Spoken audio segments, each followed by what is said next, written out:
Hi, I'm Mike Bentley, and the purpose of today's video is an introduction to the world of commercial real estate.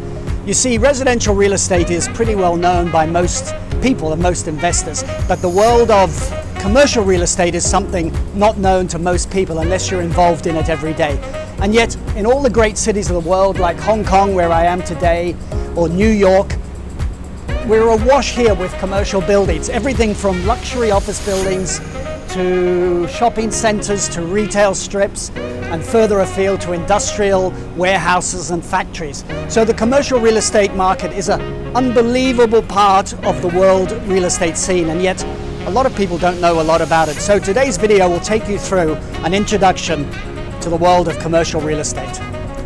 So for the past 35 years, I've been a real estate investor, real estate analyst, an award-winning international real estate agent, a commercial property advisor, and an advisor to property developers. So I've written 3 top-selling real estate books, but mostly on the residential market. So today's video, we're going to delve into what the commercial property market is really all about. And it's not specific just to the city I live in, Hong Kong, or the USA, or Australia, or UK. I'm giving you a general overview of what you need to think about if you were considering investing in the commercial property market. Because commercial property is not as well known as the residential market to most people, because if you're not involved in the day-to-day running of a business from commercial premises, you probably not aware of the terms, the lease terms, the special commercial property terms that are involved, commercial leases, who is responsible for the outgoings, the expenses of the building, and so on. So the continuing very, very low worldwide interest rates, the low bank deposit rates, and generally speaking, the excellent yields found on commercial property mean that it is an asset class that is in high demand, particularly from institutional investors all around the world. And the major investors have always focused on commercial buildings. So without further ado, let's get straight into understanding the world of commercial real estate.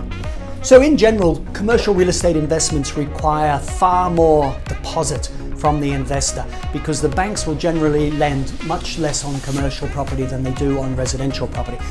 But the costs are a lot less for the owners. The outgoings are a lot less for the owners. The tenants will often pay all of those.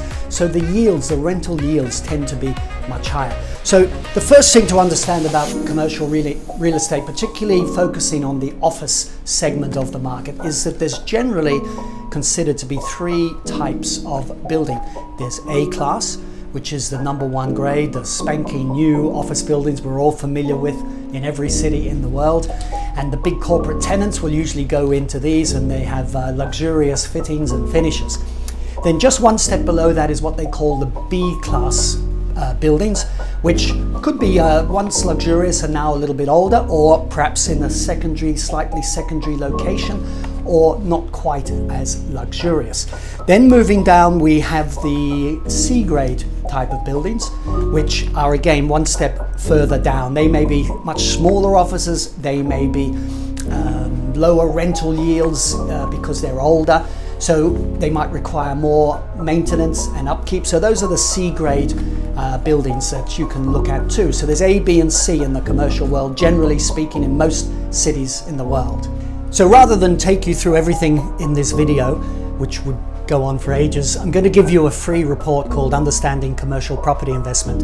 So in a moment I'll put the link on the screen here, and you can go to a special page and download this free commercial report, which will give you a simplified version of understanding the commercial property markets no matter where in the world you live. One of the things that commercial property investments are very focused on is the ROI, the return on investment, or the capitalization rate as they call it.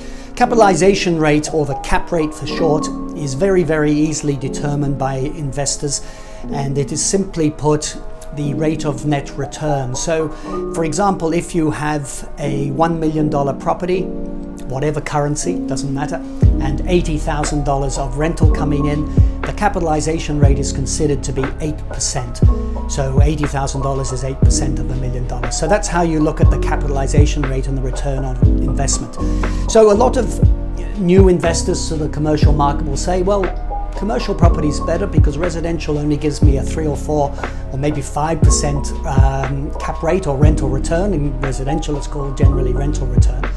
But commercial could give me a higher net rate, which is certainly true. But in saying that, it's important to understand that the A-class buildings in prime locations, which are out of the reach of individual investors anyway, generally show much lower cap rates, much lower rental returns, because they are much lower risk profile. So you will generally see in commercial property higher rental returns of 5, 6, 7, 8% or even higher when the buildings are not so prime. So if you see over 10% cap rate in commercial property, to me that's always a slight warning sign, because it means it's a high risk attached to that property.